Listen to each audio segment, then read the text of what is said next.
Hi there, Wowzer, and hi there, LuTube. It's good to see you both. You are both early.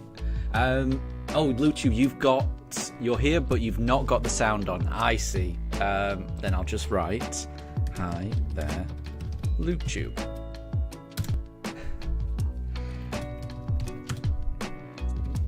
No worries about not having sound. Just chill. You mean no video if you're driving? Yeah, you would hope. Yeah. And hi, James. Hi. I hope everyone's having a good evening. I've just started the stream and I've just realised I've currently still got Mario Kart World in my Switch 2. So I think I need to get Diamond. So I'm gonna have to just pause for a second, run downstairs and get the Diamond cartridge so that I can do some shiny encounters. So I'll be back in just 2 minutes. This won't take long. Bear with me.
I've got the cartridge.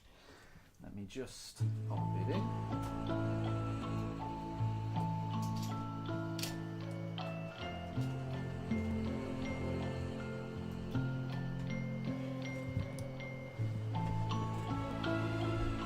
Okay, sorry about that.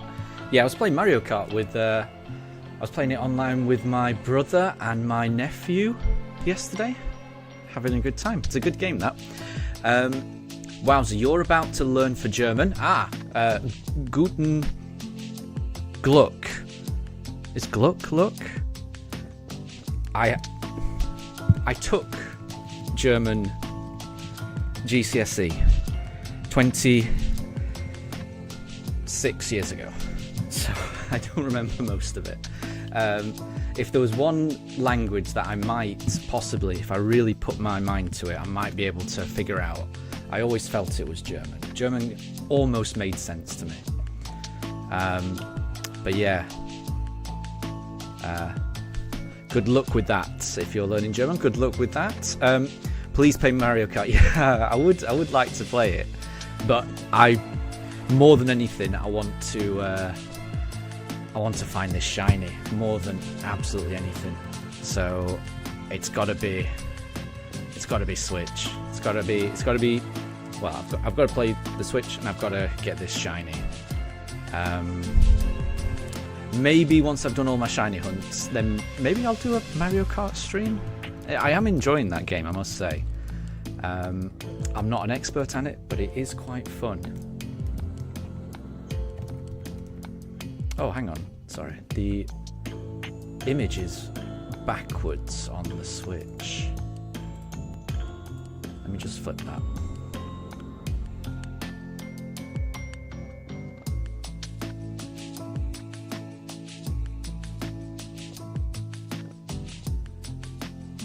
Flip the horizontal. There we go. Apologies for that as well. Very, very unprofessional of me.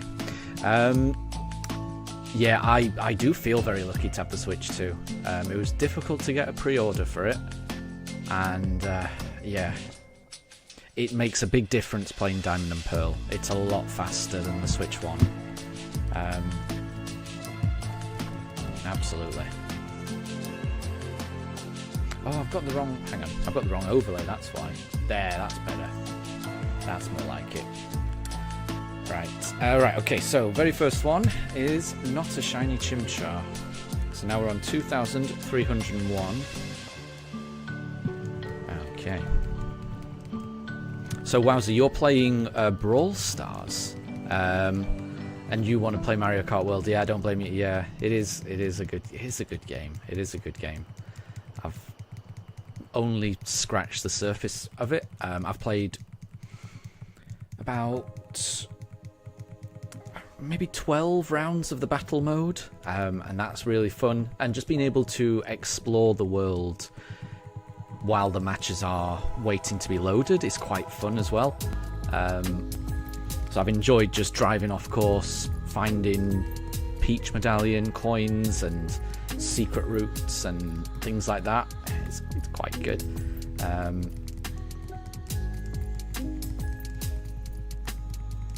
And I've also enjoyed the... I forget what it's called. I think it's called Knockout Tour or something along those lines. Where... Oh, it's not a shiny Piplup. Where you do... It's a series of interlinked races.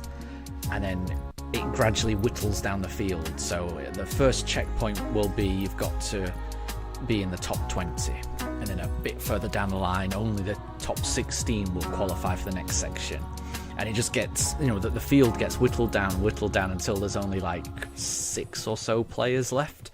I've really enjoyed doing that. That's good fun. That is very good fun. So I am enjoying Mario Kart World, absolutely. And I've also been impressed with like the game chat feature in it. I bought the little piranha plant accessory so that I could, you know, see my family as I was playing them on Mario Kart. And it was very fun throwing a turtle shell at either my brother or my nephew, and then seeing their little face spin round as they get hit, and just watching their reactions. And it's good. So for the most part, I'm quite impressed with this system. Wolf, hi! You just woke up. Well, good morning. Good morning to you. I hope you're doing well. I've got a couple of Pokemon for you, Wolf. Because yesterday I had to go into the office, so I wasn't able to stream. But what I was able to do was play my Switch on that long commute to and from work. So I was able to get onto my playthrough of Pokemon Shield and catch a Drampa and dig up enough fossils to resurrect a Dracozolt. So I think those may have been the last couple that you needed for your Pokédex. So I've got that Switch with me just now, and we can trade whenever you want. That is not a shiny Chimchar.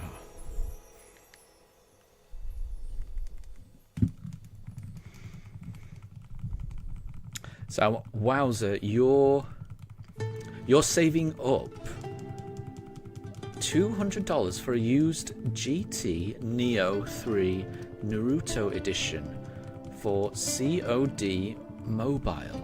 I'm going to be honest, that's a lot of words that go right over my head, but it sounds very impressive. I know Naruto is a Japanese anime, right?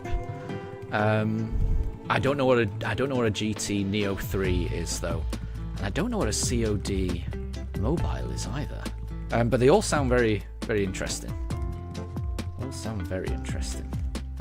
So I hope you're able to get that. And you can't wait to get a gaming phone for COD. Call of Duty mobile. Okay, right. Okay, got you. Right, so Call of Duty is... Well, I know what Call of Duty is, but there's a mobile version of it that you're able to play on a phone? I had no idea about that.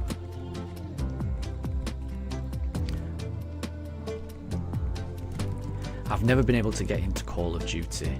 I've played a couple of times, and I got so thoroughly and utterly destroyed. It kind of put me off. So I've got a lot of respect for people that can play that game.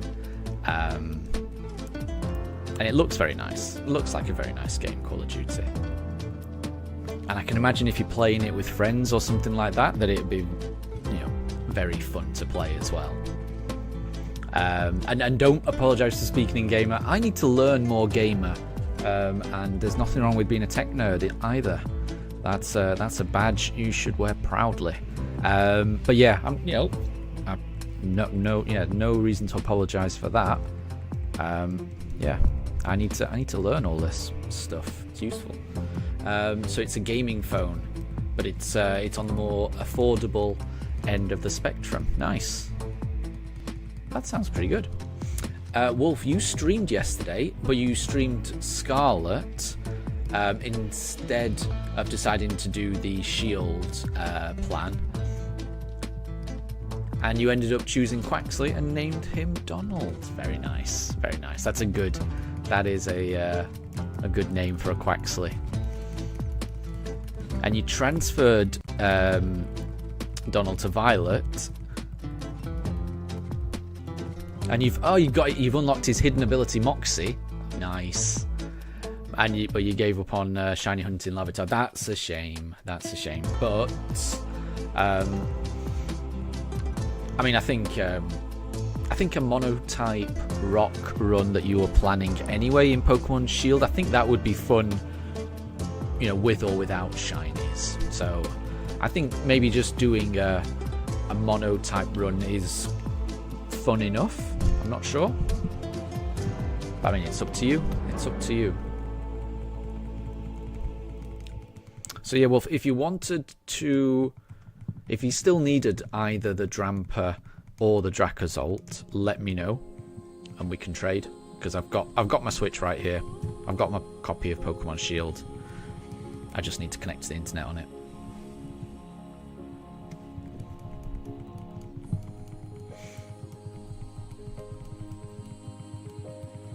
And Wowzer, yeah. So you like Pokemon? So yeah, I really like Pokemon, and you like Skyrim, I've heard, and you also like Fallout and first-person shooter games, and JRPGs, and yeah, I think it's good to have an eclectic taste like that. That's very good. Yeah, I've heard of Skyrim and Fallout, and I've heard really good things about both of them, but then yeah, they're not games that I've ever played. But again, I have heard really good things about them. But I think, for the most part, I do prefer these type of games where there's an element of turn-based nature to it. That's not always the deciding factor on whether I like a game or not, but it's a big plus for me, just because games like that tend to be a little more chill. So I'm very drawn to Pokemon, always have been. I've always been drawn to Civilization ever since that first came out. Well, I think the very first Civilization game I played was Civ Net, which is like an upgraded version of Civ 1 that added online functionality when the internet was not a big thing. That was the first Civ game I ever played. So almost right from the start, but not quite. And Fire Emblem I've recently got into, and that's all turn-based. There's something about turn-based games that really appeals to me. I really like the idea of just, you know, never feeling stress, never feeling, you know, under time pressure, always being able to just go off, make myself a cup of tea, come back, and I'm right where I left it. There's something about that just sits right with my worldview. So, Wowzer, you think I should stream Mario Kart World one day? Yeah, I mean, I could kind of. Yeah, I mean, so before I got the Switch 2 and before I got Mario Kart World, I was not planning on streaming Mario Kart World. Mario Kart World was really just for me, just to play with my family or just play on my own. That was my thinking. But yeah, I've been impressed with it more than I expected to be. So maybe I might do. But I do want to wrap up this playthrough first. I think once I've wrapped up this playthrough, or at least once I've got this shiny starter, then I can think about doing other things. But until, you know, I really want this shiny starter. I can't imagine doing anything else other than getting this shiny starter. That's the only thing I can really think about right now. So, but one day I would not rule it out, because it is a very fun game. So James, you've already found 2 shiny Rowlets, and you're gonna try and get 2 more. Nice. So you want 4? That's good. That's are you going for like a living dex type thing with that? Because I guess if you had 4, you could keep one as a Rowlet. You could evolve, 2 of them in the normal way, and then the 4th one, I guess you could technically evolve that in Arceus, and then get the Hisuian version of Decidueye. So I guess, I mean, yeah, 4 is a really good number to get for Rowlet. So good luck getting the last 2 Rowlets. I mean, you're halfway there, so good luck. They're nice shinies as well. Wolf, your planned team is going to be your Quaxley, Donald, Duskform Lycanroc, Houndour, Cleaver, a shiny Tyranitar, which would be great, a shiny Iron Thorns. That would be good, wouldn't it? Like combining Tyranitar and Iron Thorns in the same team. That sounds fun. That sounds a lot of fun to me. I hadn't thought about that. That sounds fun. And then what was the last one? And Chiampao as well. It's a nice team. That's a nice team.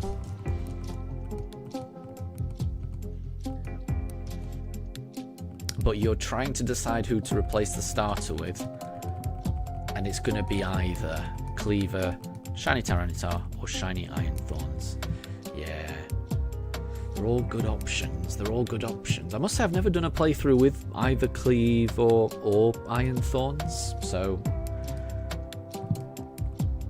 I guess the only downside to Iron Thorns would be you get it so late that it's already quite a high level when you get it, so you wouldn't be able to use it for most of your run, the way I'm thinking. And no problem, Wowzer, if you gotta go, lovely to see you, thanks for stopping by. And there was that other message where you said that you like a Civilization game, but it's set in Rome. I think I've heard of that. Yeah, I've heard of like a Civilization similar game, but it's like based on the Roman Empire, which sounds cool. That sounds like my type of game as well, I would imagine. But yeah, thank you for stopping by, Wowzer.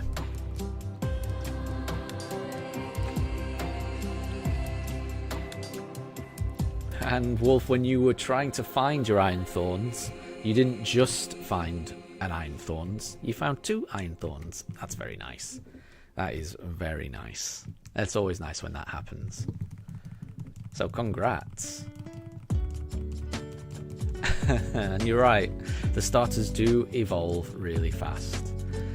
They grow up before you know it. Yeah, it seems like only yesterday they were playing around garden, is it the professor's mansion that you go to at the start of Scarlet and Violet, where you meet the starters? Or is that Nemona's house? That's Nemona's house, isn't it? I've never actually thought whose house that is, whether it's the professor's or whether it's Nemona's.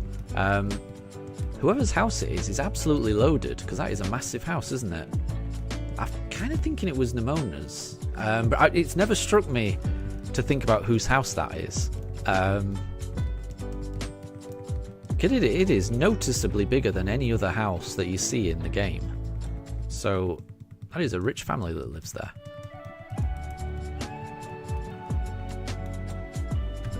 The next time I do a playthrough, I'm gonna pay more attention to that so I can figure out whose house it is.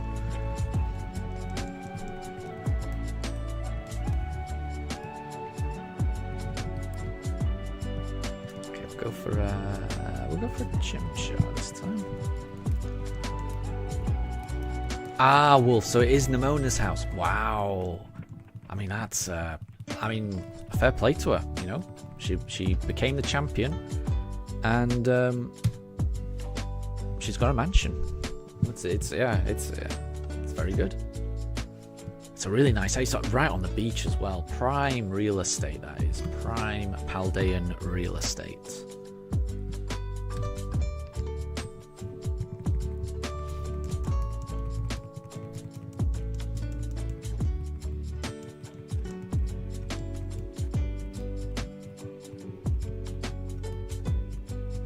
I wonder if we find out where anyone else lives in the game, because obviously we know where we live.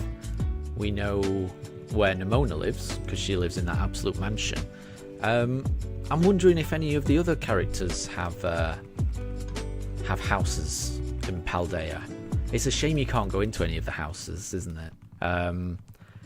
That is a bit of a shame in Scarlet and Violet, because I guess in every other Pokemon game, or most other Pokemon games, you could go into a lot of the buildings, and you'd be able to see, you know, who they belong to, interact with the NPCs and things like that. There really wasn't much of that in Scarlet and Violet, was there? So I guess there's no way of knowing whose houses belong to who.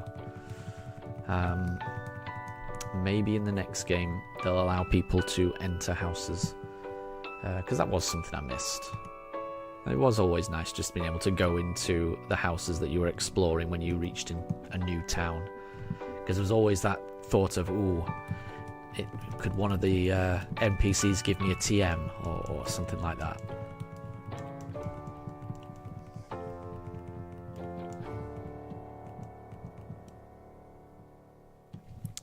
It's not a shiny Piplup. So, Wolf, Nemona comes from a rich family, so it's no wonder her house is luxurious. I didn't realise she came from a rich family. I think I must have missed that. That does make, that makes a lot of sense. Like I say, that house is, yeah, it's not subtle. It's a big house, that.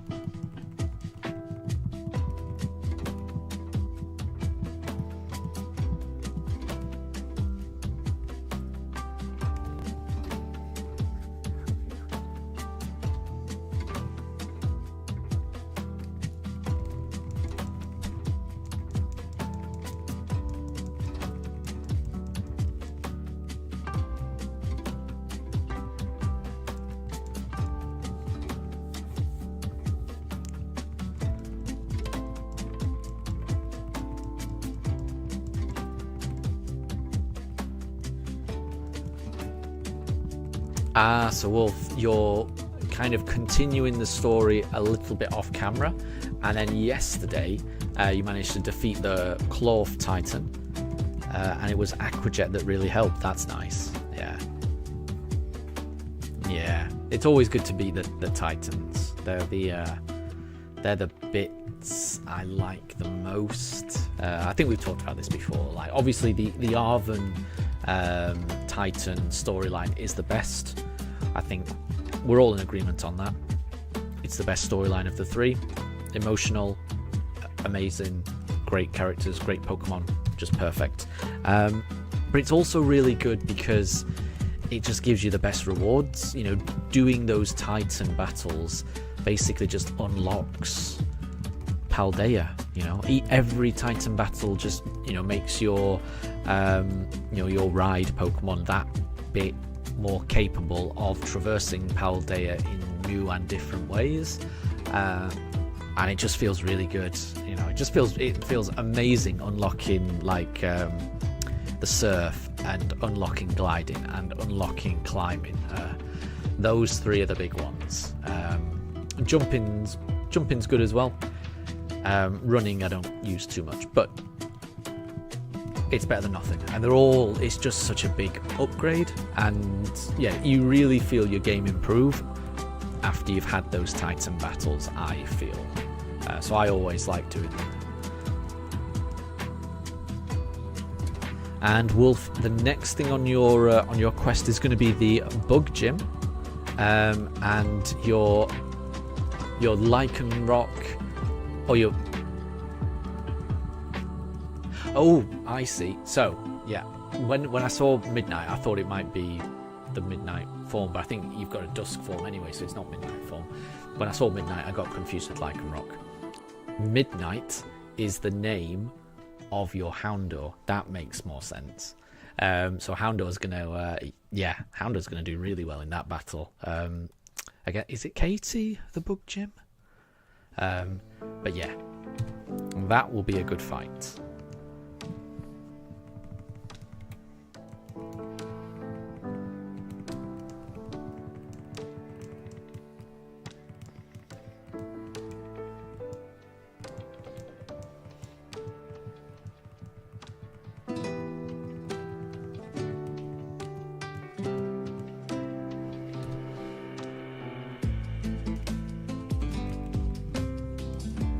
Yeah, I thought it was Katie.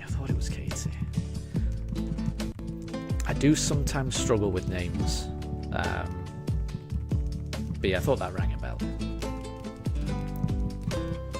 But yeah, good luck in that fight. I'm sure you'll do well. Houndour is a great choice, sorry. Great choice there. And she's a pastry chef as well. Yeah, that does ring a bell. Yeah. Yeah, I like how they kind of gave a lot of the gym leaders like a bit of a little bit more of a backstory than they sometimes do. You know, Larry has got his office job, and he's got his second job in the Elite Four as well. So that's nice. And then you've got the Alphanada gym leader, who has that beauty side hustle going. And then you've got Iono, who's a streamer. I like how they've all got, you know, other professions, other passions besides Pokemon, but that they bring Pokemon into their other professions. It's nice. And I would agree, yes, Ember will carry you through that, I reckon, that fight.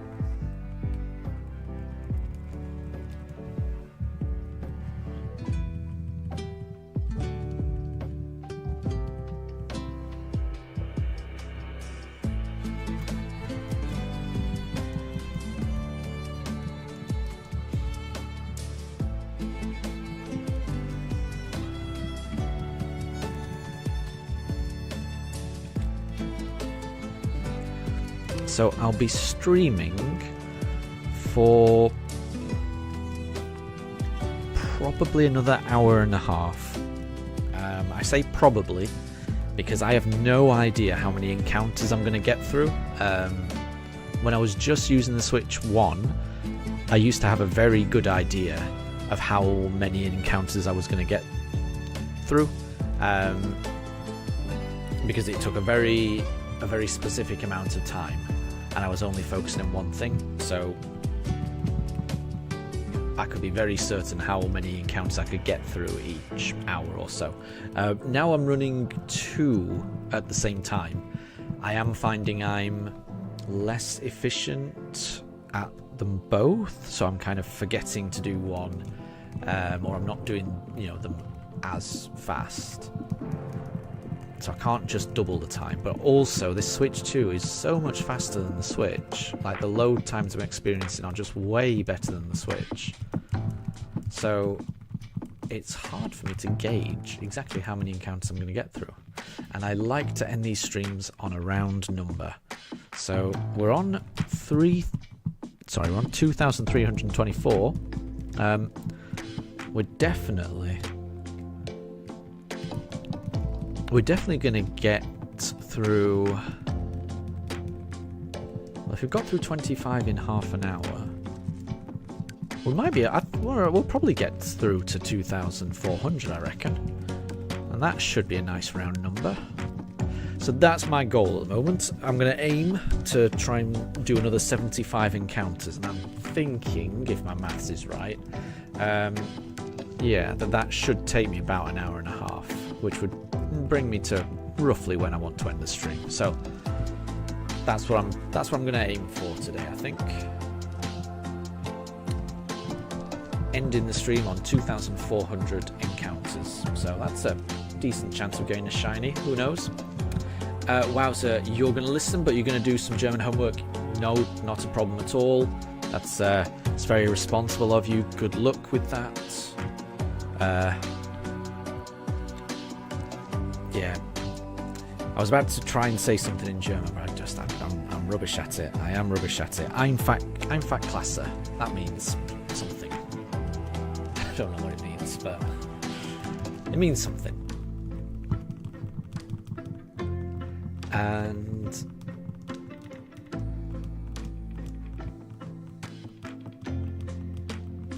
so Wolf, you're actually going to go and catch the cloth, and then go to do the gym.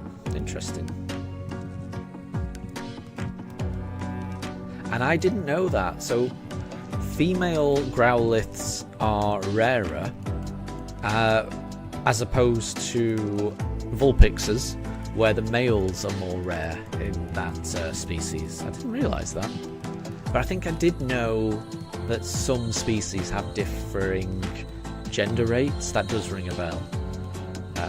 And that was certainly my experience when I was catching Vivillons, and I would every now and again come across a Combee.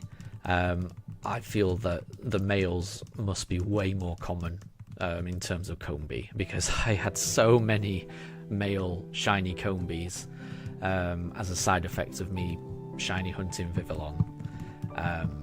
And I'm not sure I ever got a shiny female Combee. Maybe I got one, but I think I probably ended up with about 19 shiny male Combee.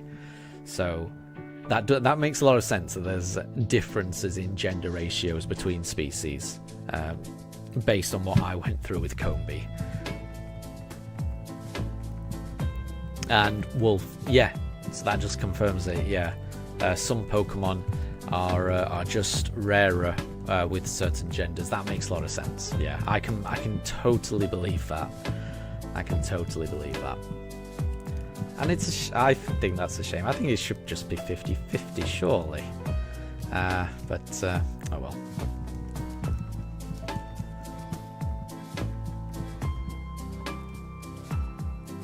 It's not a shiny Chimchar.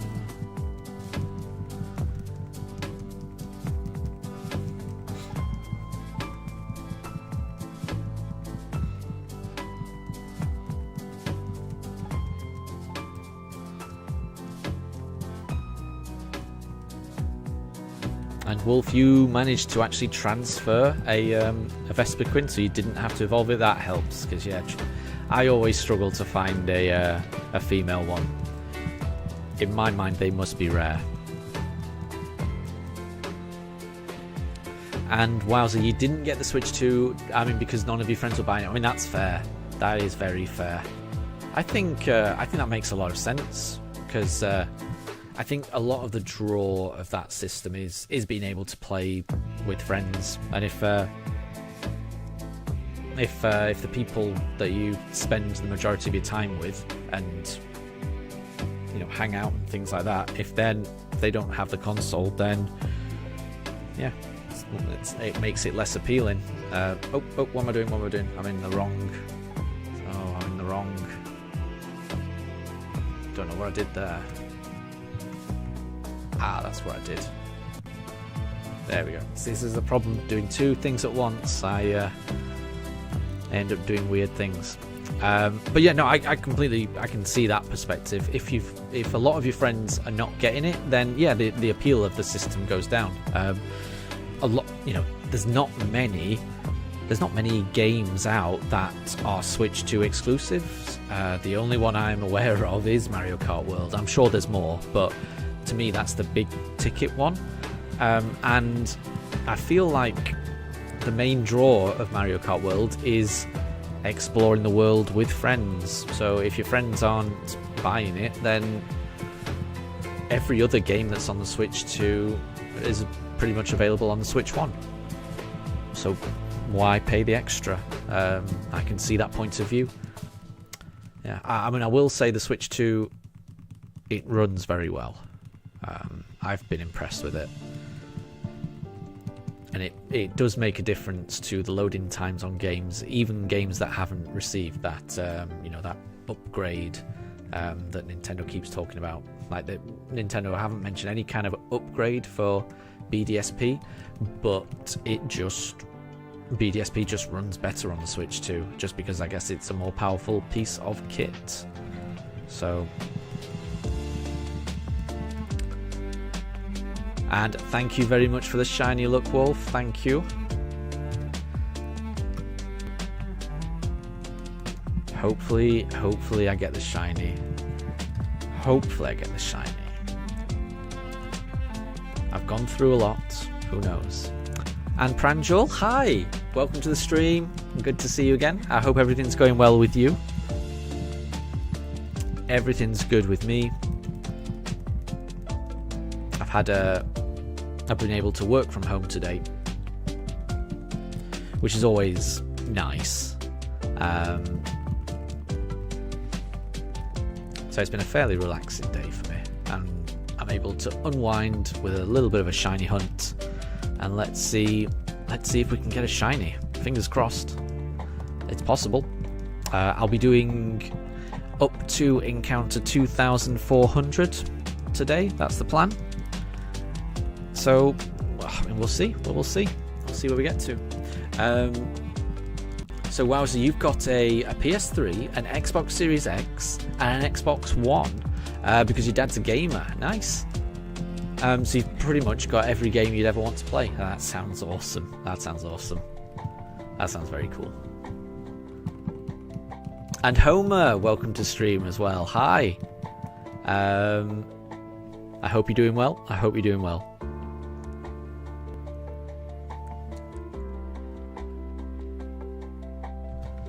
It's not a shiny Turtwig though, so we go on to the next one.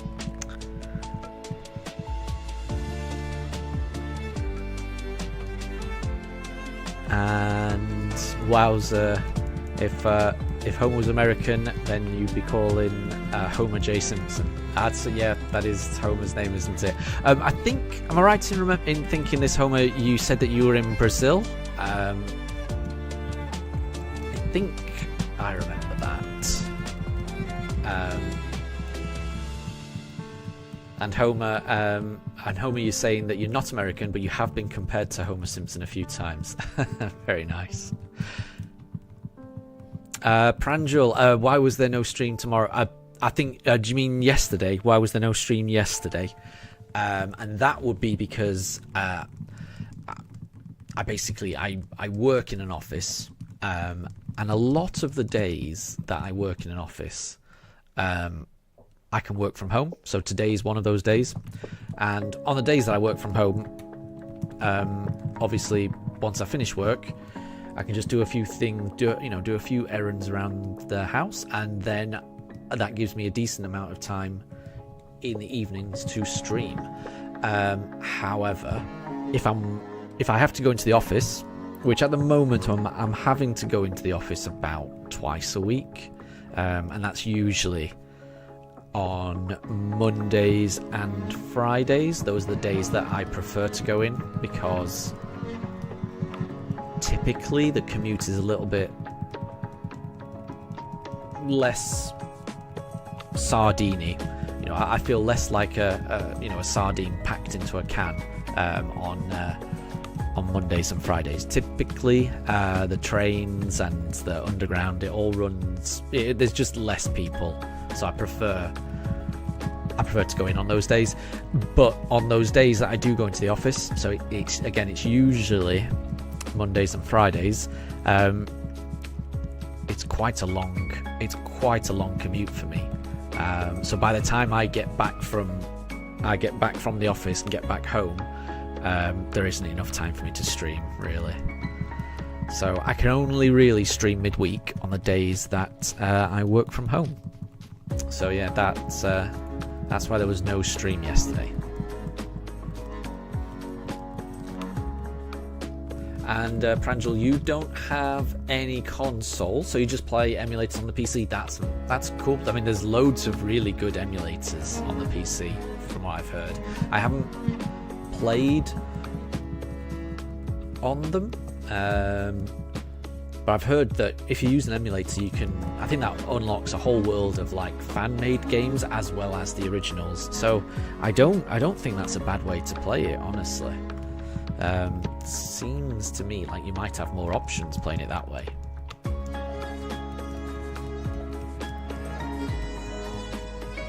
And Wolf, you caught your Titan Cloth.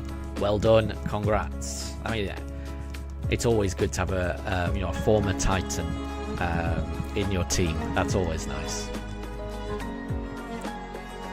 Sounds like you're going to have a good playthrough. So good luck on that run. And Homer, yes, you're Brazilian, yeah.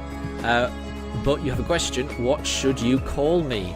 I think, Pokemon with Pugs is too long. I would agree. If you want to call me Pokemon with Pugs, you can do. But yeah, I agree. That's a bit of a mouthful.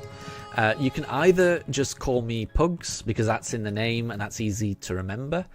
And that's fine. My name is JJ, so just 2 J's. You can call me JJ as well, so I answer to either JJ or Pugs, or if you want to write out Pokemon with Pugs, that's fine as well. But I think either JJ or Pugs, I think both of them work just fine.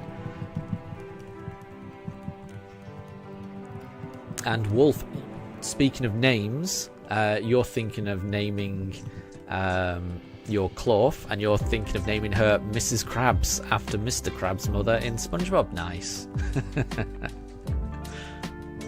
And Tempest, welcome to stream. Welcome to stream. I hope you're doing well. I hope you're having a good evening. I am currently still searching for this shiny starter. Who knows when it will appear? When will it appear?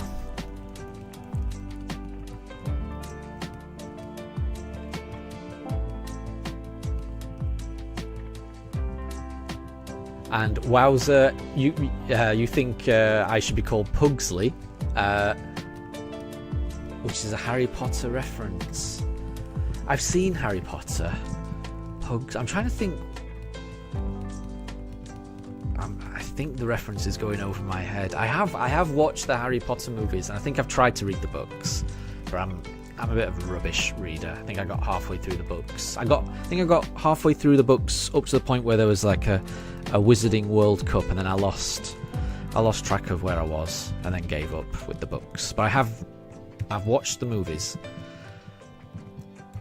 Pugsley, I'm trying to think.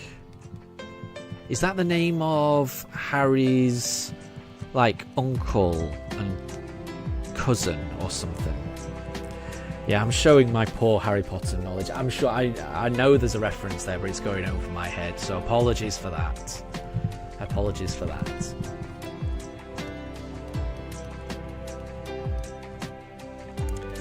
And Wowzer, it is. I guess it is a fairly rare name. I haven't met many other JJs in my life. That's true. That is true, actually. But I've seen other people with that name. What is it? There's that director, J.J. Abrams. There was also a Formula 1 driver in the 80s called JJ Leto. That was the first person I was ever aware of that had the same name as me. And I'm sure there's been a few more people who are called JJ, but they're not coming to mind. But the Formula 1 driver JJ Leto was probably the first person I was aware of that had that name. So it is a bit of an odd name.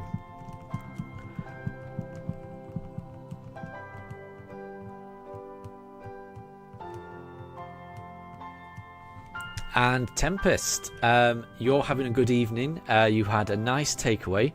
You've had a zinger burger. That sounds like you've had the Colonel, and that sounds delicious. Yeah, we had a German doner kebab on Sunday, and we always order a little bit too much, so we have it, the next day afterwards as well, which is always good. Yeah, I love getting a little cheeky takeaway every now and again, and KFC is one of our favourites as well. We like to get the bucket that has like a 10-piece selection or something, and some other assorted sides. But a zinger burger is really good as well. You can't go wrong ordering from KFC, in my opinion. There's no wrong choice. There's a lot of good stuff. Are you a fan of the gravy? I mean, for me, I think you've always got to get the KFC gravy. Oh, it's more local place. Sorry, I heard. Sorry, you went to a takeaway place that's more local to you. I see. I saw the word zinger, and then in my head, I just go straight to KFC. Apologies for that. Never crossed my mind it'd be anything else. I don't know why. I just always associate zinger with KFC. I mean, it still sounds good. I would imagine it's similar. You can't go wrong with fried chicken in general.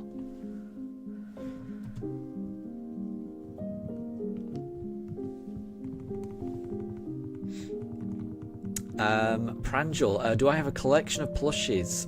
Because you can see the shinks there. I absolutely do. It's a little when I in the previous streams, before I got the Switch 2, I used to have two cameras. One of them is the camera you can see, and the second one was another more higher resolution camera. So I'd have two cameras pointed at my dogs, so I would have two pooch cams, which is why where it says pooch cams on screen, it's plural, because there really should be two cameras. And it was a lot easier to move the camera with both of them, and then I could show you the plushie collection I have. It's a little more tricky when I've just got the one, because the one that's left is not as movable as the other one was. But yeah, I've had to change the input from that camera to the Switch 1, just so that I can get more encounters and hopefully find this shiny faster. I will try and move the camera so I can show you the plushies, because this isn't even all of our plushies. Bear with me 1 second. Let's see if we can see a little bit. It's very precarious moving that camera. I don't trust it.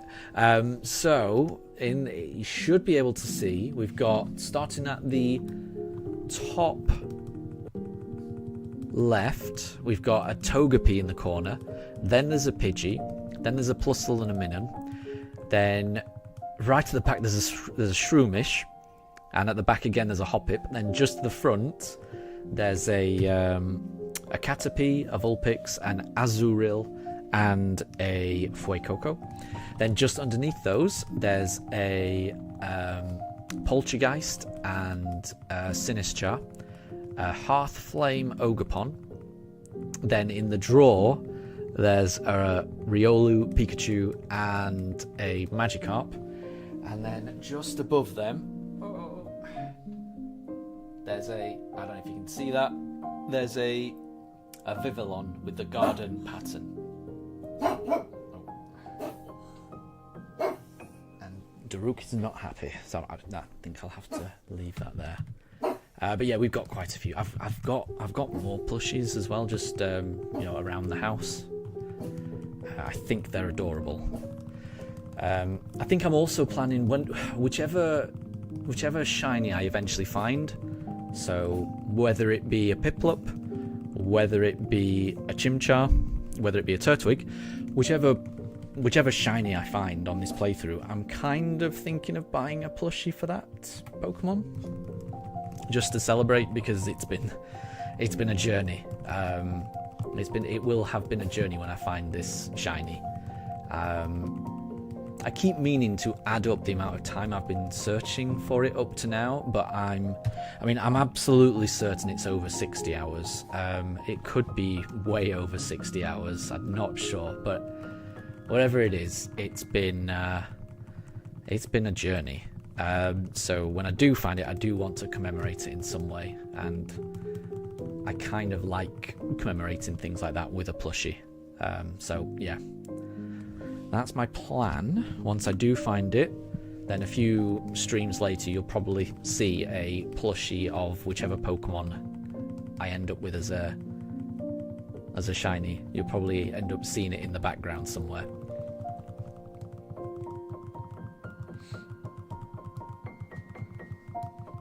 So Tempest, you love a good boneless banquet. That's nice. Yeah.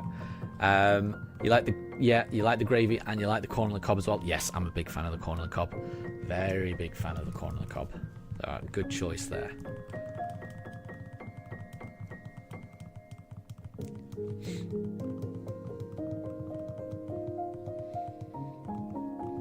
So, Homer, your name is fairly common, and you even know 5 other guys who have similar names to yours.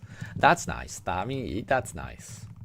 I think it was always a bit weird for me growing up with the name that I had, because yeah, I still have never met another person in real life with the same name as me. I think maybe, like I say, at some point I became aware that there was a Formula 1 driver that had that name as well, but that was much later. So yeah, I think it's a bit weird not having other people with that name. So I think it's kind of nice to... well, as someone with an odd name, I was always a bit jealous of other people who would have the same name in the class. There was always a little bit of part of me that just felt a little bit outsiderish. There's always a part of me that just kind of wants to fit in. I think that's fairly standard. I think a lot of people just want to fit in, so I don't see that as a problem. And Pranjal, do the dogs damage the plushies? I thought they would. I'm going to be honest. When I gave the pugs the shinks, I was worried. I thought they'd attack the shinks. I thought they'd bite it, tear it apart, because they do that with other stuffed toys that they've got. But they're fairly respectful of the shinks, which I think it's odd, because it's almost as big as my little pug Mifa. So I'm very surprised that she doesn't attack it. But I mean, every now and again they do knock it over, and they do sniff it, they do lick it. But yeah, they don't attack it very often. And thank you, Homer. Thank you. I do. I mean, I think the plushies are adorable, honestly. So yeah, I'm a real sucker for them. My wife and I went to the Pokemon European Championships in London this year. I think it was in February, and they had a Pokemon Center there, and they had so many plushies, and we came away from that event with so many plushies in a bag. I enjoyed myself a lot. And T-Rex, which Pugtato is in the chair? Oh, I didn't see your message when you wrote it, because they've both gone now, haven't they? So apologies for that. And welcome to the stream. It's good to see you, T-Rex. Yeah, sorry I didn't see your message sooner. I'm trying to remember which one it was. I think it was Mifa. I think. But I can't be certain. Yeah, they're both out of it now. Yeah, they're both just out of camera. Yeah, but they never stay in the same position for too long. They'll move around. I'm sure one of them will go back into that into their bed on the chair at some point. And Pranjal, even in indie, your name is very, very rare. That's good. I think there's benefits both ways. I think it's good to have a unique name, and I think there's nothing wrong with having a normal name as well. Not that a rare name is not normal or anything, but I think there's benefits to having a kind of unique and a less unique name. And I think it's easy to fall into the trap of, you know, wanting, I don't know. Like when I was growing up, I think I always wanted a more normal name, but I bet if I had a normal name and I was growing up, I bet I would have wanted a more unique name. You always want what you don't have, if that makes any sense. So I think you just have to fight that urge to just always want what you don't have and just really appreciate what you've got. You know, you've been given a name. You know that name will have meant something to your parents, to your family. So I think it's good to just, you know, appreciate everything that you have.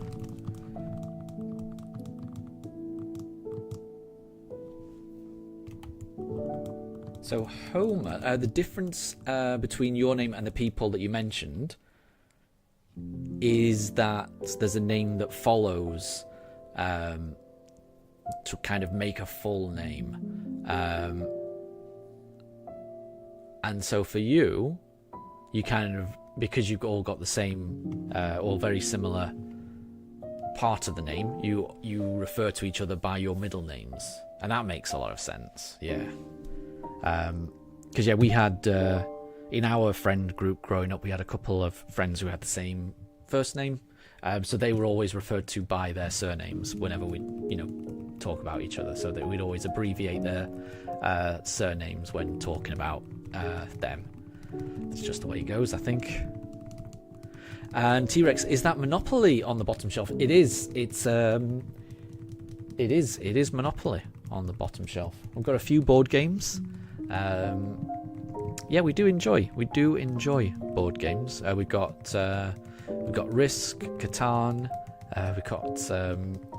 We've got Hero Quest, which is kind of like a Dungeons and Dragons almost kind of game. So we do like a board game. We haven't played them in a while. It's usually reserved for like Christmas when families are over. It's always nice to have a selection of board games when like family's over, because that's always nice to just you know, do with a group of people. And Homer, I agree. It does look like Shinx is guarding that chair. I think Shinx knows the move Glare. So it may be that Shinx's glare is just scaring off and paralysing my pugs, preventing them from getting up. So, you know, as soon as the pugs shake off their either, well, I'm going to be honest, they look more like they're afflicted with the sleep status condition rather than anything else. But as soon as they've shaken that off, I'm sure they'll return to the bed. And Pranjal, that's probably right. Names don't really impact too much unless it's a name that people can't pronounce, like you say. And Deb, welcome to stream. Good to see you. Yes, I am streaming today. I didn't stream yesterday because I was working from the office yesterday. So whenever I work from the office, there's a fairly long commute that I've got to deal with to get back from the office. So by the time I get home, I I can't stream, so I'll never really be able to stream on the days I have to go into the office. But today, probably tomorrow, probably Thursday as well. I'll be working from home, so I should be able to stream. Today, tomorrow, and Thursday. But I probably will have to go in the office on Friday.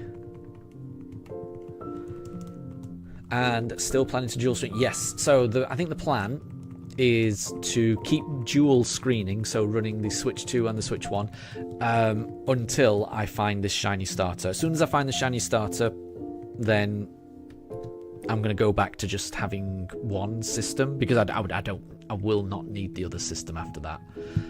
This is just so that I can encounter more starters, so I can find the shiny faster.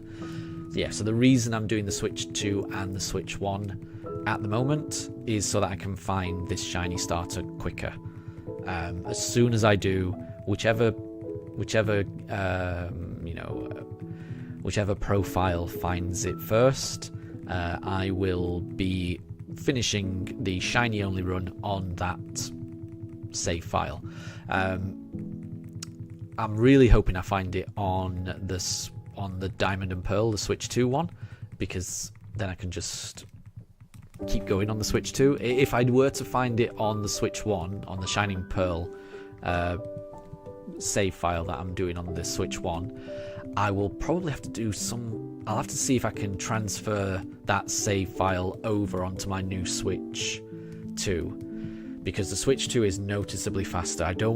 Now that I'm experiencing it, and now that I can see it side by side, I really don't want to go back to doing a playthrough on the Switch 1. I really want to, do the run on the Switch 2, because it's so much faster, the load times.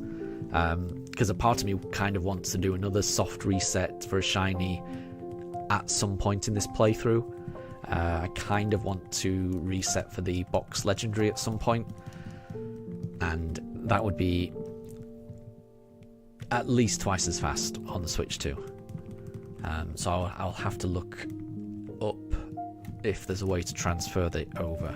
I feel like there should be, but we shall see.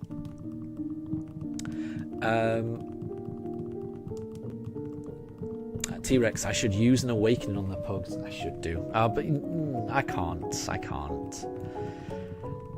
I'm sure there's a saying that says you should let sleeping dogs lie, and they look very calm at the moment. They're not on camera, but they do look very calm.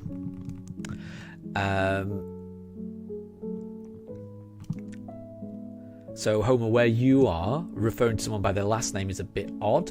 In your case, it's more middle names. That makes sense. Yeah, I think it just depends. I think. For my friend group, when there was more than one person with the same first name, it would always just be the surname. We would give a nickname based on the surname, generally. But I think everyone's different, really. I don't think it's. Yeah, it makes sense to do it based on the based on middle names as well. I think it works that way as well. There's no wrong way of doing it. And Deb, when's the next stream? So I think the next stream will be around this time tomorrow. So on Wednesday, and I'll also be doing a stream on Thursday as well. So I should be streaming, today, tomorrow, and Thursday. After that, there might be a little bit of a break, because I've got. I think I'll have family coming over again on Friday, because they've. I had family come over. They stayed with us for a little while. Then they're currently having a little break in Ireland, a little mini break, and they're going to be coming back on the Friday and then staying with us for another week or so. So I don't think I'll be able to stream for another week. So I'll be doing these midweek streams this week, but then there'll probably be another week or so break. But I'll let everyone know when that happens.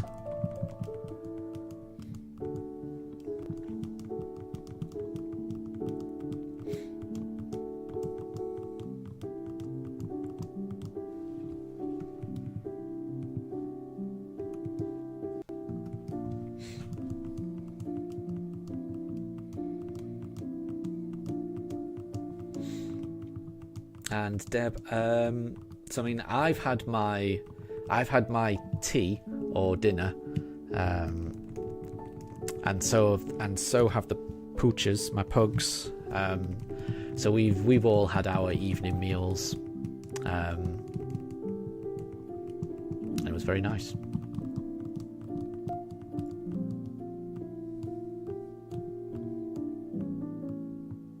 And Kafamon, welcome to stream. Good to see you. Good to see you. You're currently Masudum method hunting a shiny onyx, and you're already up to 1,200 eggs. Oh, well, good luck with that. Shiny onyx will be worth it. It will be worth it. Yeah, good luck with that, Kafamon.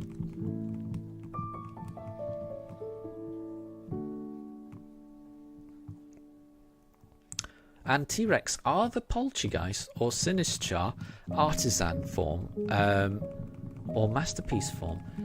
That is a very good question. I don't know. I don't think I've looked at the bottom of them to find out whether there's a stamp on the bottom. I'll end up doing that afterwards, and I'll let everyone know. They were both bought from the Pokemon Centre in London when they held the European Championships there. Yeah, I don't know. I haven't looked. I should have looked. So yeah, that's a good question. I'm looking forward to finding that out.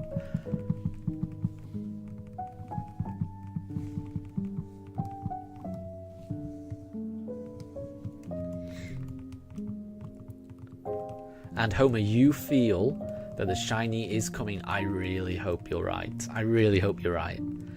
I'm planning on doing another... that's not shiny. I'm planning on doing another 42 encounters, just to bring the encounters up to 2,400. So, who knows? Maybe, could do.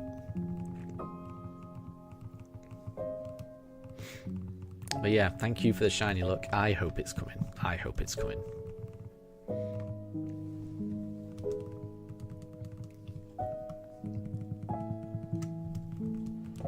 And Homer, you did a shiny egg hunt in Pokemon Crystal, and you got a shiny Eevee out of 34 eggs. And then after 20 more, you got another shiny Eevee. I mean, that's crazy. I can't get my head around that. Because in my head,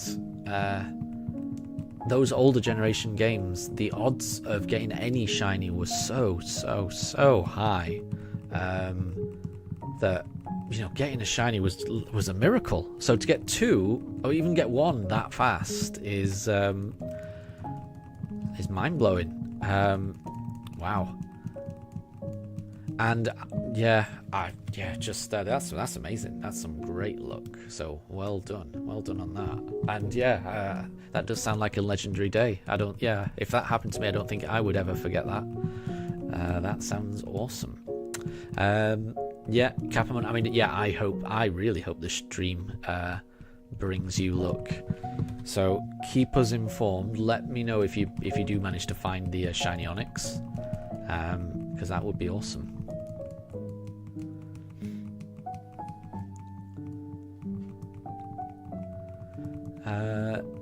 Deb, any team advice for single battles in Generation 9? Yeah, I'm not so sure. I don't know too much about that. I'm not a competitive player, so I don't know too much anyway. But what little I do know tends to be the double battles, because that seems to be the format that gets shown the most on the Pokemon YouTube channel. So yeah, what very little I do know about competitive play tends to be about double battling rather than single battling. So I wouldn't be much use there. But I would just say, you know, a team that you find fun is probably the best thing.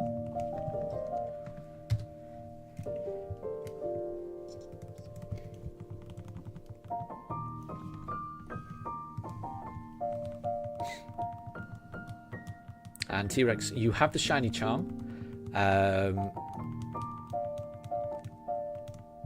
But in Let's Go Pikachu, it kind of almost acts like it's not there. That's a shame. That's a shame. You just gotta keep those catch combos going. I feel, just keep catching, and you'll get there. You will get there. Before I did the shiny only run in Let's Go Eevee a few months ago, I didn't have much luck in shiny hunting the Let's Go games. I remember trying to shiny hunt them when they first came out, and I didn't get anywhere. And it was only when I revisited them fairly recently that I really gave it another go. And that's just it. You've just got to give it a go and stick with it. The more you catch of a Pokemon, yes, some might get away, but the more you catch, the easier the other Pokemon that you catch of that species will be, which means that the longer you keep catching, the less likely it is that a Pokemon will escape. And also learning that you can just run away from encounters really helped. So just knowing, coming up with a strategy. I mean, the strategy I ended up adopting is I'd throw 2 Pokeballs. If I didn't get it on the second Pokeball, I would just run away and then try again. And then that way I would always preserve the catch combo. Yes, it would mean I'd have to... I would lose some Pokemon, but the catch combo would still be there, and then, I didn't run the risk of getting the catch combo down to 0, which, when it's down to 0, it's really hard to get it back up to 10. So it's all about being patient in those Let's Go games, I feel. Draven, thanks for joining. No luck just yet. But, I've got through 62 encounters in just over an hour, which is phenomenal for me. Based on how it used to be with just my Switch 1, that's a very high number. So I'm getting through more encounters than I used to, so that's a good thing. I'm planning on doing another 38 encounters this stream to bring the encounters up to 2,400. So I'm making my way through it. One of these times it's going to be a shiny. I don't know when it's going to be, but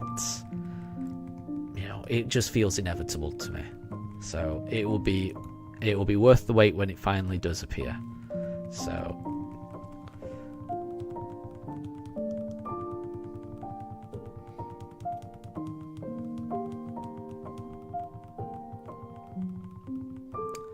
and Pranjal, whenever you do a shiny hunt, you always go for just the one starter, because you get the feeling that if you go for a different one, you may have missed the shiny of the previous. Yeah, I can understand that. I mean, my understanding is that it's only at this point that it can become shiny or not.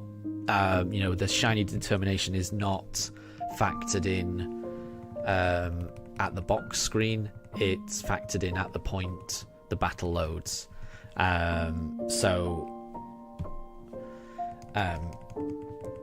In my head, I don't have to worry about that. But I do know what you mean. But I mean, you could take, even if there wasn't that argument that it only becomes shiny once the battle loads, you could take the argument that if you were just going for one Pokemon all the time, then, well, you could be missing out on the shinies that the other 2 Pokemon could have been.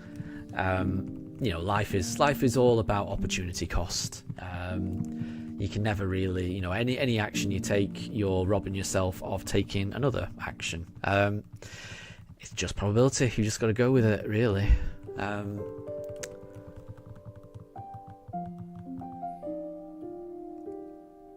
Homer, you...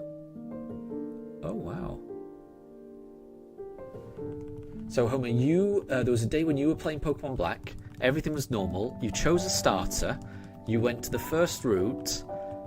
And I'm assuming that sounds like the very first Pokemon you encountered was a shiny Lillipup.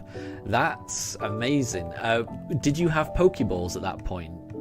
Were you able to catch the the shiny Lillipup, or did you have to sacrifice it because you didn't have Pokeballs at that point?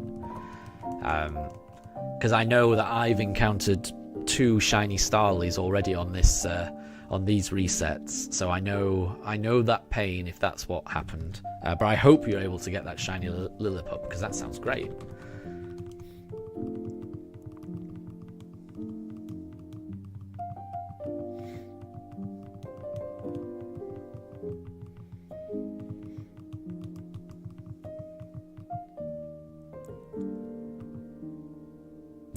And Homer. So, Homer, that's a good point.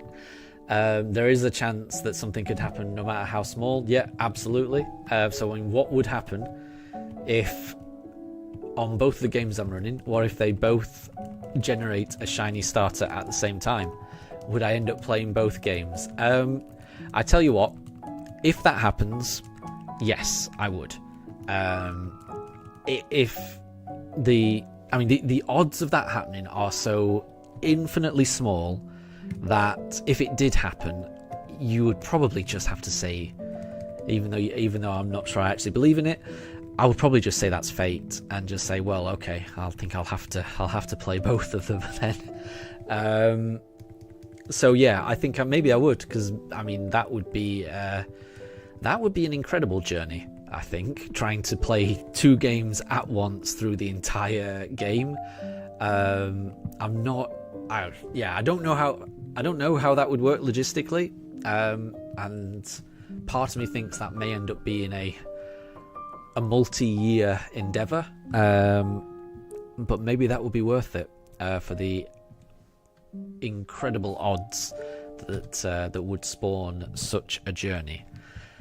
So yeah, that I hadn't considered that, but yeah, if that does happen, I'm saying it now, yes, I will do concurrent shiny only runs on Brilliant Diamond and Shining Pearl if that happens, if both shinies appear at the same time. I think that would be really funny. I mean, I've already had one very, very, very unlikely scenario happen, whereby I've already encountered 2 shiny Starlies inside the first 679 encounters. That in itself is a very, very low probability of happening. Very, very low. Not as low as getting 2 shinies at the same time, but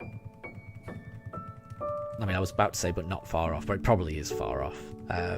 But it's still very, very unlikely. But that just goes to show unlikely things can happen. So you are right, Homer. You know, there's a chance that something could happen.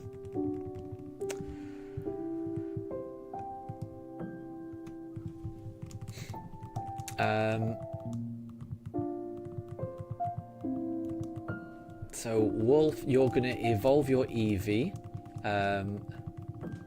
Nice. So that it becomes an electric terror. Nice. That does sound cool. And then it'll become, and then you've got a Thunderstone. Yeah, that sounds good. Jolteon is always a good choice.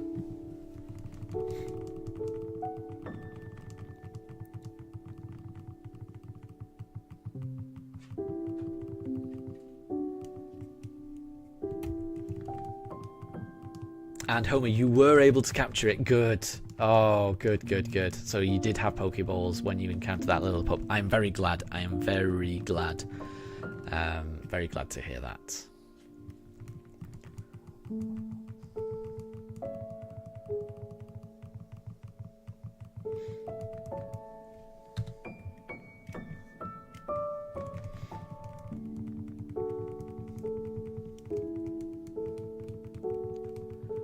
And there's some guessing games in the chat.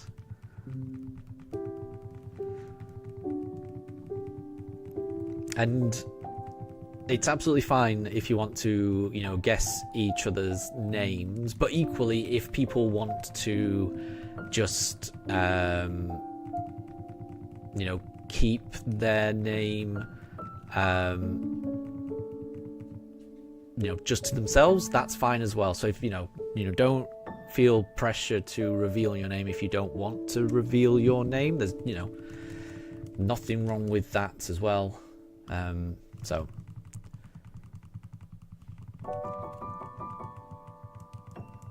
you can never be too safe on the internet, can you? So I think it's never a bad thing just to keep, you know, some information, you know. Oh.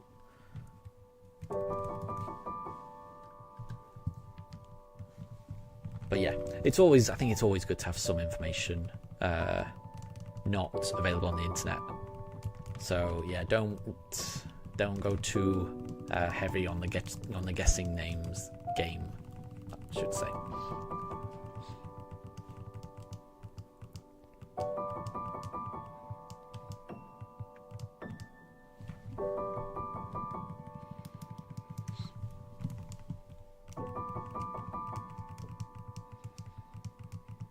Although saying that, you know, I'm guilty of, you know, giving away information when I really shouldn't do. I recently won, well, I've had my eBay account for many years. And it's only just occurred to me that my eBay account, so I've had my eBay account for many years, and I've only just realized that my eBay account, you know, that I use to bid and sometimes sell things on eBay, it's basically my full name and my year of birth. And that's, you shouldn't give that information to the wider world. You know, it's it's only just occurred to me now that I really should change that. So yeah, I'm guilty of being blasé about you know, about names and stuff like that. But I do think there's some things that you want to make sure you don't share. You never know with the internet, do you?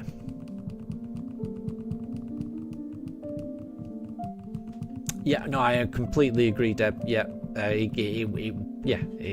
if something feels weird, then I wouldn't bother. So yeah, if it feels weird to say it in a live stream, then probably not a good idea to do it. That's, I think, if anything ever feels weird, that's usually your instincts telling you, nah, not a good idea. And you should probably listen to your instincts, is what I say.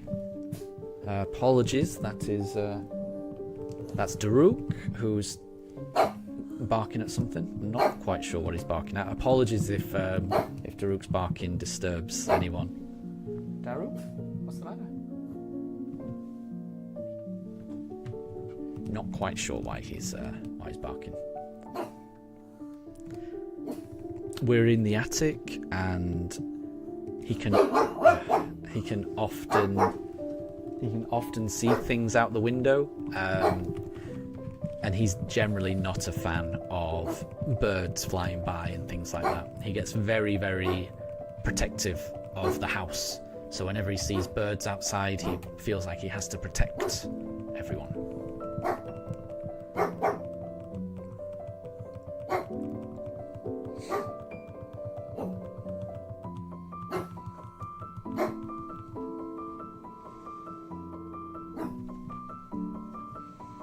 And yeah, Homer, that I agree as well. I think it's good to you know, to keep your name private, I think. And Deb, yeah. So as Pranjal has said, yeah, my name is JJ. So I don't mind being called Pugs, because I feel like that's easy to remember because it's Pokemon with Pugs, but really the Pugs are my two dogs. But I don't mind being called Pugs as well, because I do think that's kind of easy to remember given the name of the channel. But my name is JJ. So on all of my playthroughs, you know, I call myself JJ. So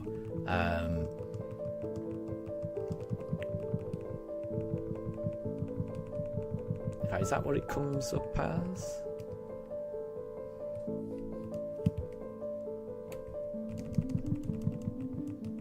But yeah, on all of my playthroughs, I call my character JJ.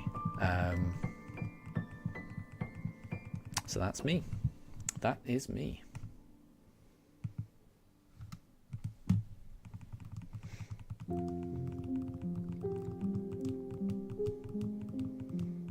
And I think it just depends. You know, some people are comfortable sharing, you know, names, and some people aren't, and that's just the thing. I think you should always do what you're comfortable with.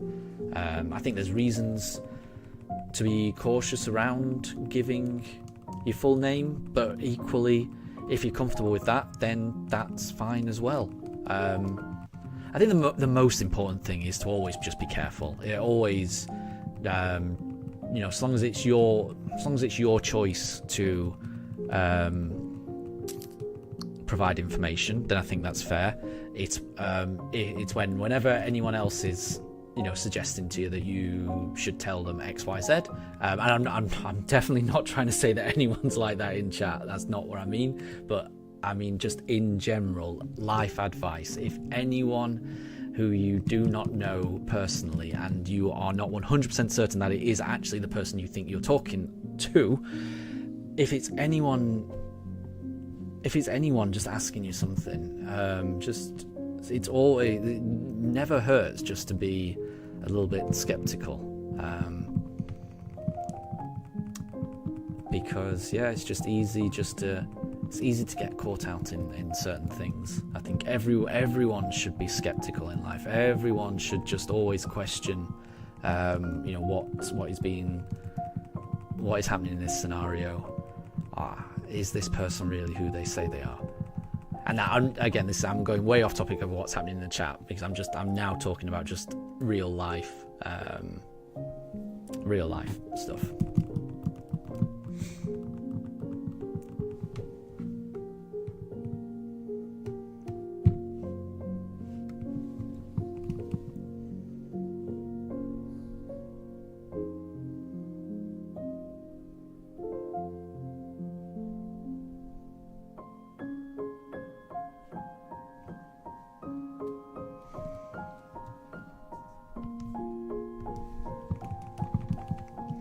Still no shiny though. Still no shiny. At least my pug has calmed down. So at least Daruka's calmed down.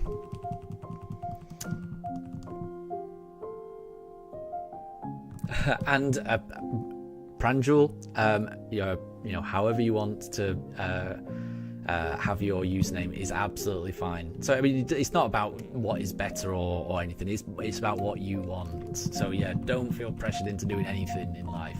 But there's absolutely nothing wrong with that username that you've got there.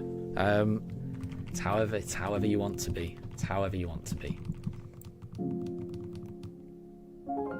And Wolf, you're about to do Katie's bug gym in Pokemon.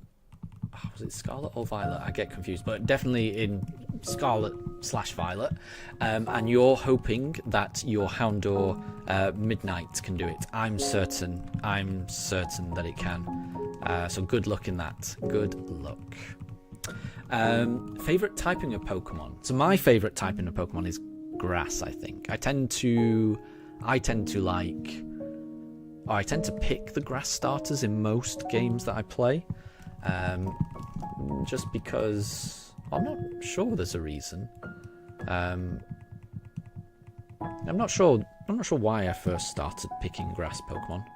Maybe because it was easier in the original generations, and I've just kind of stuck with that. But I do genuinely find grass Pokemon in general quite fun, and they align quite well with my preferred play style, which is, you know, I like using like status moves and, you know, leech seed and just, you know, kind of tricksy things to try and win a battle that I may ordinarily just lose by just attacking. So grass tends to suit my preferred play style quite well, so I like grass. Grass is my favourite, but they're all good. There is no one best type.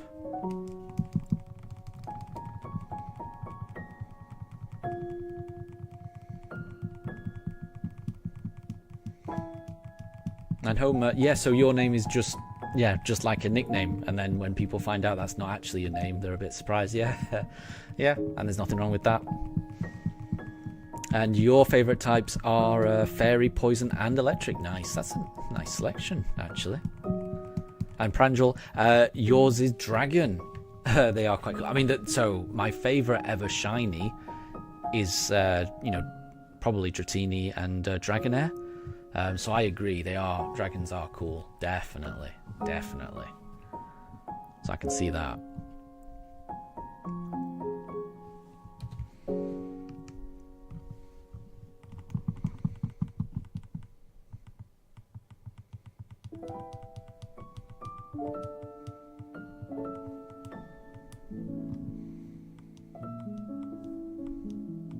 So Deb, your favourite typing is flying. That's cool. In large part due to Rayquaza, yeah? Nice. And your favourite actual type combination is Psychic Dragon. I'm trying to think now. Yeah, what is a Psychic Dragon? So Kappelman has said Necrozma. I didn't know that. I don't know too much about Necrozma. Apologies, Daruk is barking again. Sorry about that.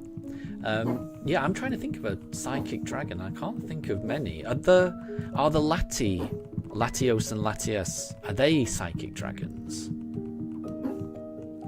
I'm trying to think now, and I'm really not sure.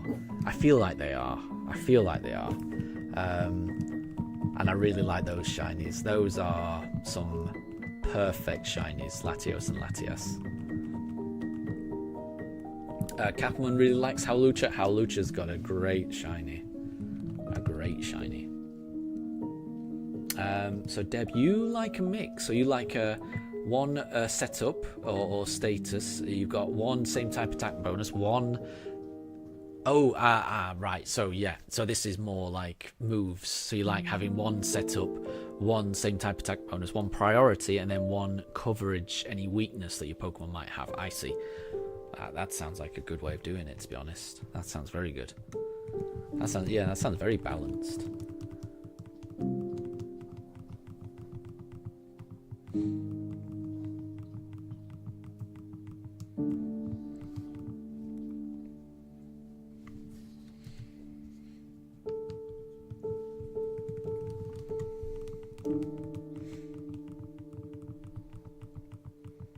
And Wolf, after you've managed to beat Katie in the Bug Gym, you're going to change Houndour's Terror to Fire. That'll be very cool. So you're going to transfer it to Violet to then do the Terror change, and then bring her back. That's a good plan. And congrats, Wolf. You managed to beat her. Very well done.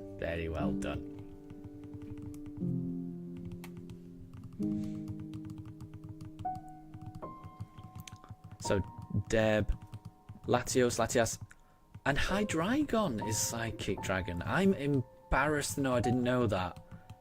I always thought Hydreigon was dark. I didn't realise it was Psychic. I really thought Hydreigon was dark.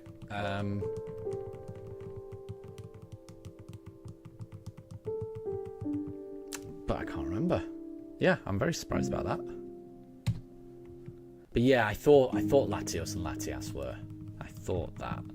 And again, just want to reiterate how amazing those shinies are. They're something special. Latios and Latias are special shinies.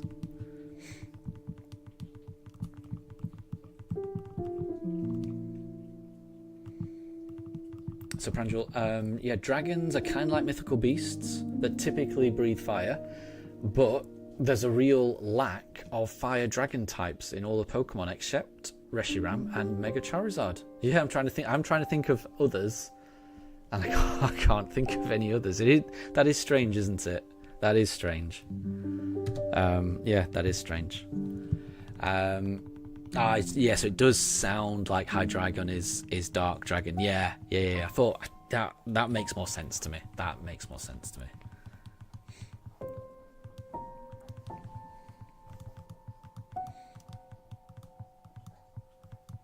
but it's been a while since I've played it as well, and I am a bit.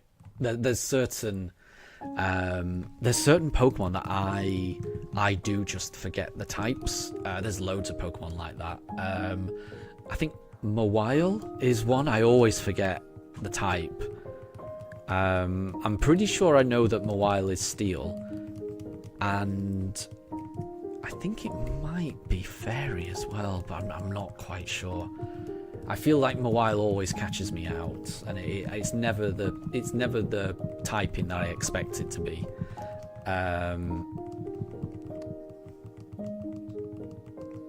So there are quite a few fire dragons. That makes sense.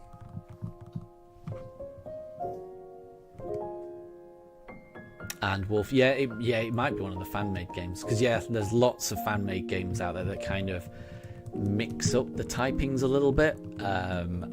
So yeah, that might be it as well. That might be it. But yeah, it is. I mean, there's over 1,000 Pokemon. They're all different. They've all got different typings. It's difficult to keep track. I definitely don't know all of them. So. Yeah.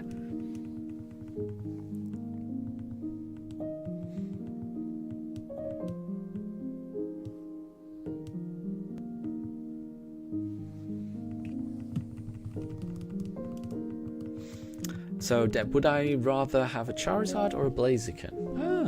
I think I generally prefer Charizard. I think.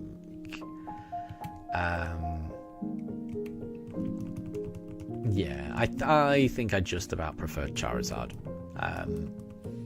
It's just such a classic design, isn't it? But I do think Blaziken has a very good ability. Speed boost is its ability, or its hidden ability. So it gets faster and faster the longer the battle goes on, which is really useful.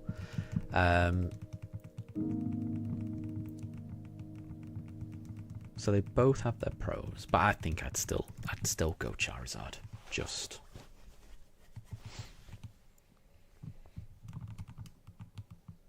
So Homer, fairies in Pokemon follow a kind of rule of good always triumph over evil, which means that, fairies are good against dragon fighting and dark types, which would typically represent evil. But the fact that fairies lose to poison and steel is a representation of the corruption that occurs in the good. That's very interesting. I had not thought of that, and I guess there are a few connections you could draw like that. So that's kind of cool. That's a nice way of looking at it. And I think any way of thinking about it that makes it easy to remember is always good, because I mean the fairy typing in particular, I do struggle to remember all of the resistances and things like that. And apologies again, Daruk has seen something outside the window.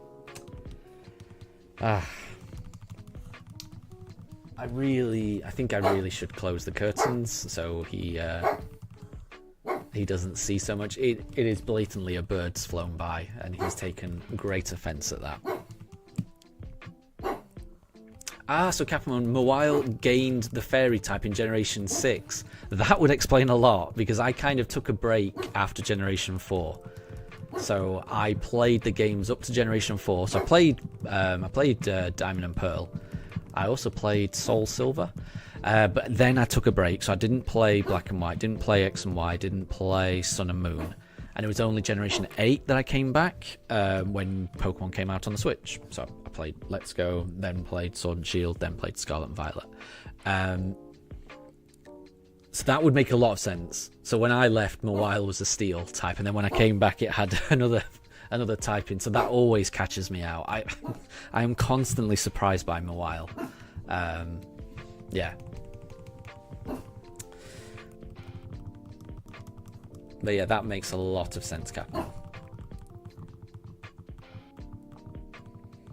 Charizard, Typhlosion, or Infernape? I think I probably would. I would probably agree with Pranjul. I think I probably would still go with Charizard, and it probably might be to do with the nostalgia factor. But they're all good. I mean, I like all of them. I'm a big fan of Typhlosion. I'm a big fan of Infernape. Yeah. But Pranjul, you watched the Michaels video to remember the type combinations. Interesting. I don't know what that is, but I think anything that helps you remember all the type combinations. That sounds good. That sounds useful.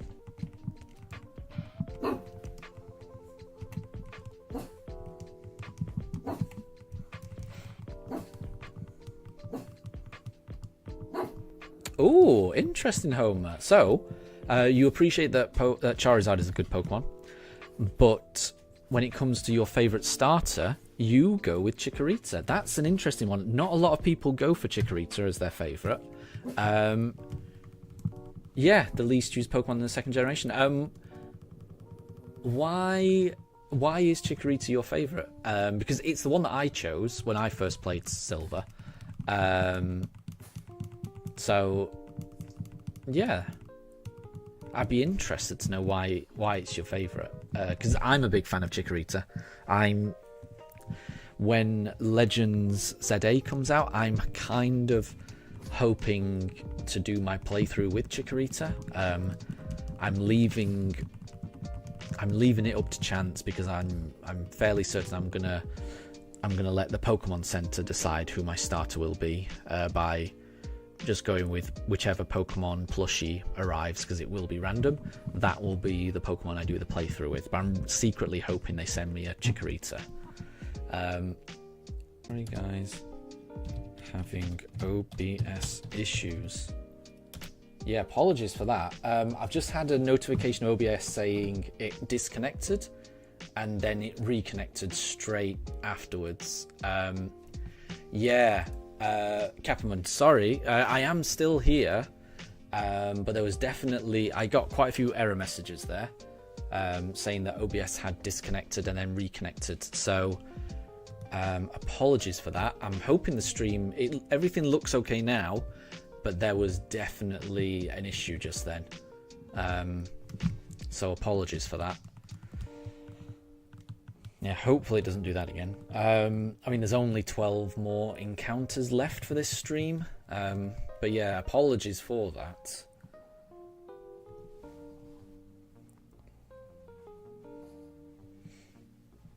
And Captain, good. I'm glad everything seems to be back. Yeah.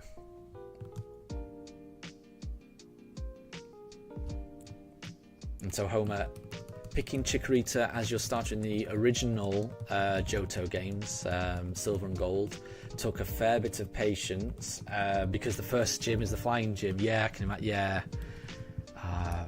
Is it Faulkner? I can't remember the name of that guy. But yeah, some of the gyms in Johto were, yeah, they definitely challenged me. Yeah, I'm a big fan of those games. I'm really hoping that they re-release them on the Switch somehow. I mean, I've been hoping for a Let's Go Togepi Marill or something.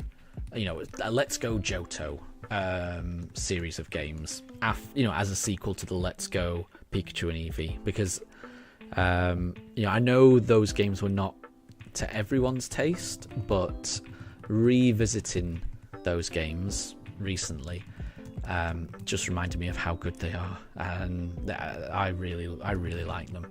So I would love another Let's Go game based on Johto. I think that would be amazing. So Homer, so it's good that the live stream didn't actually disappear. Yeah, I don't actually know what happened. I would imagine it probably froze though, didn't it? So yeah, apologies for that. Yeah, just the screen stopped changing, chat kind of froze, and then I got an error message that said OBS had disconnected, and then another another notification a few seconds later saying OBS has reconnected. So I don't know what caused that, why it would suddenly disconnect then reconnect.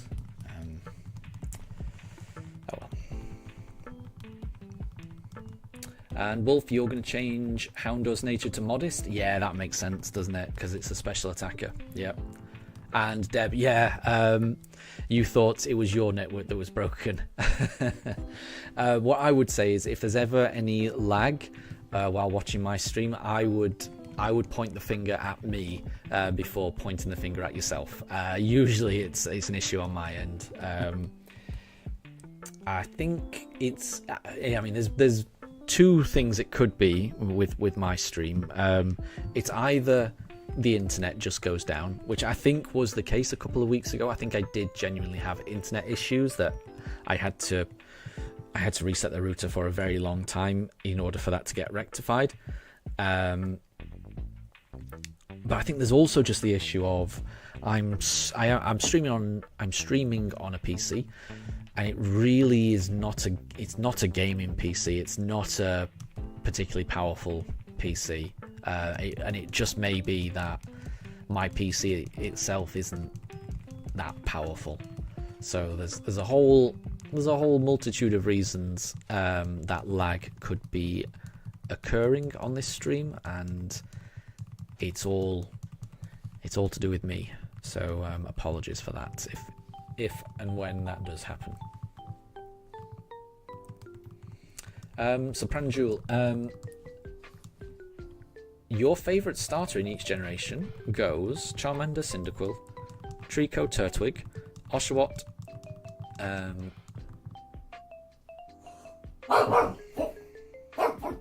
you said Froggy, now I'm trying to remember. I'm trying to remember what Greninja evolves from. Froakie, sorry, that's it.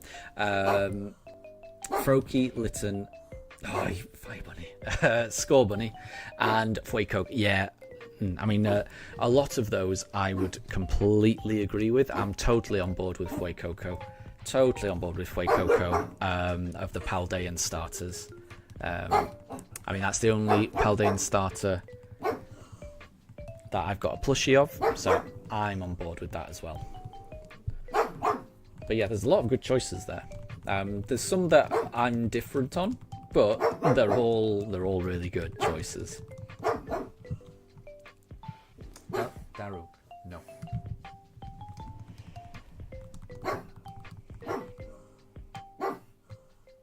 Oh wow! So Homer, when you were playing Gold and Silver, the one gym that you didn't have an issue with was the Ice Gym, and you were able to beat that with Parasect and Slash. Wow. I wouldn't have even known that Parasect would resist ice, actually. Because it's part grass, I would have been worried. So that's great. Nice. And Deb, you remember the first time that you actually caught my stream and there was so much lag. Yeah, yeah, I agree as well. Yeah, I'm very thankful that you persisted despite the lag issues I was having at that time. It was a bit stressful. Homer, you've got to go. Thank you very much for stopping by. Yeah, it's been lovely having you. So have a great rest of your day, and I'll catch you later. I mean, there's not much left of this stream anyway. And Moondrop, welcome to the stream. I think you have caught the tail end of the stream, because the plan is to do another 6 encounters, so that brings the encounter counter up to 2,400. I do like ending these streams on a round number, so not a shiny Turtwig, so that means we've got 5 more encounters left. I will be streaming tomorrow at a similar time as today, and I'll also be streaming on Thursday, so we've got a few more chances of getting this shiny, and it seems to be that when I do these midweek streams while using 2 consoles, I'm getting through about 100 encounters. So tomorrow we should be able to get up to encounter 2,500. And then by the end of Thursday, that should bring us to 2,600 encounters. So, well, you know, we'll have got through an awful lot. There's a good chance that we might find the shiny. The base odds are 1 in 4,096. So, who knows? Who knows?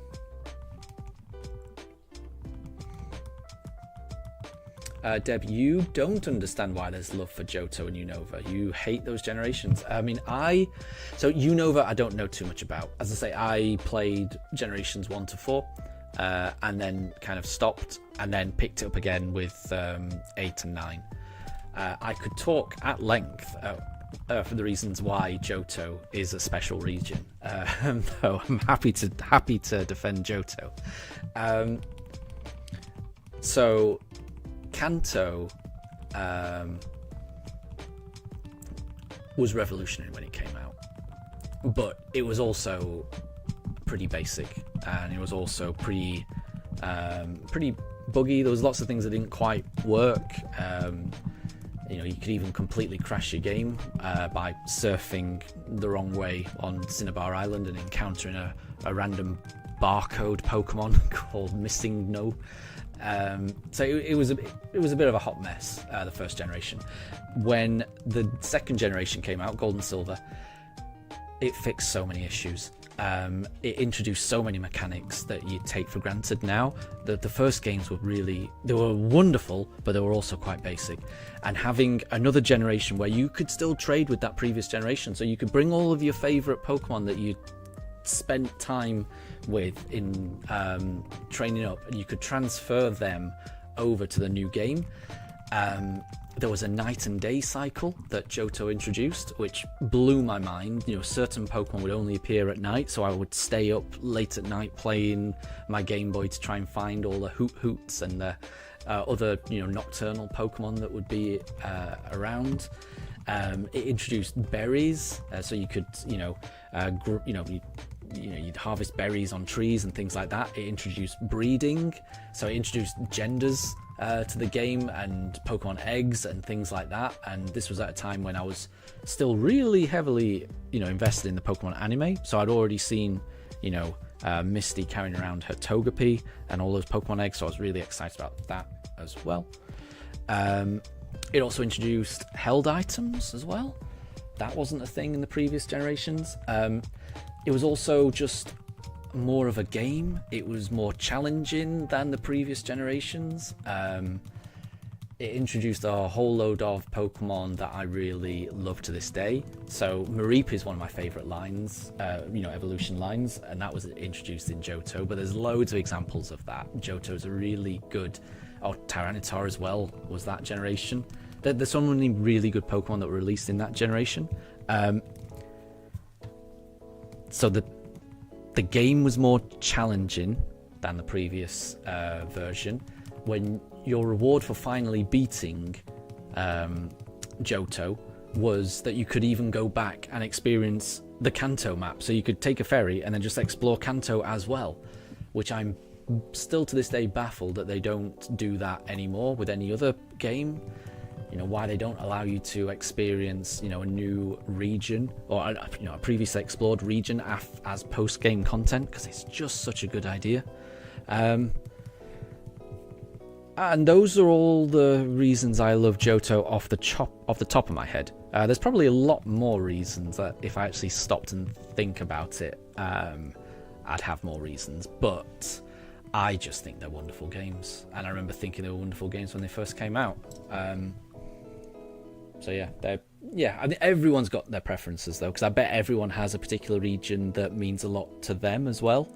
But yeah, for me, that might be Johto. I'm not sure. Okay, so that wasn't shiny. We're on encounter 2,399. The Switch 1 is still loading up the title screen, but the Switch 2 is already ahead of it. It's so much faster. So we're going to get encounter 2,400 on the Switch 2, not the Switch 1. It's too slow. So here we go. So I think I've kind of missed some of the chat with my little Johto monologue, so apologies for that. Let me just catch up on that. So Moondrop, you're currently playing Radical Red. That sounds fun, so good luck on that.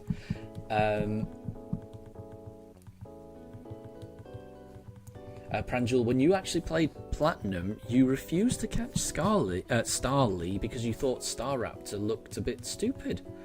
So you couldn't actually fly for the majority of the game. Wow. Yeah. I don't think I've... yeah, I guess, you know, in those old days, you always had to have, like, a Pokemon that could do all of those things, or, you know, that could learn all of the HMs, and that was a bit of a...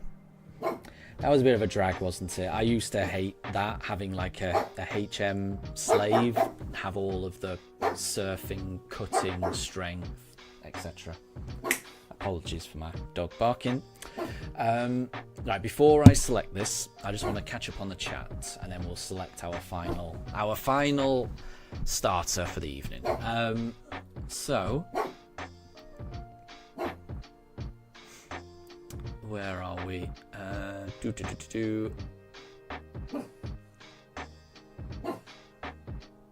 So Kapperman says we all agree that Generation 3 is the best, right? I mean, I certainly enjoy Hoenn. Again, I think when it comes to regions, I think my top 3 might be Johto, maybe Paldea, and then my third favourite, I'm not sure. It could be Hoenn. It could be. I also do love Sinnoh, and I do love Kanto as well. I think they're all up there for me. I really do love them. But then I like Galar as well. Yeah. I'm indecisive. My top 2 are pretty set in stone, but then what comes after that, I'm not quite sure. So Deb, you hate the Johto starters and the Unova ones as well, and also even Sinnoh. That's, yeah. I mean, I love all the starters, but I can understand if people are not a fan of some of the designs, and yeah, that can be a bit of a shame. But yeah, for me, most of the starters really hit the mark for me.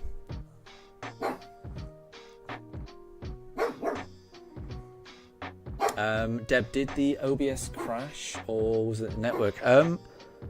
I'm not so sure. I haven't noticed any OBS crash other than that one that happened, you know, about 10 minutes ago. But yeah. And Pranjul, you've got to go. Right, I will catch you later. I mean, so if people are starting to go, let's pick our final shiny starter, hopefully. So here we go. We're going for it.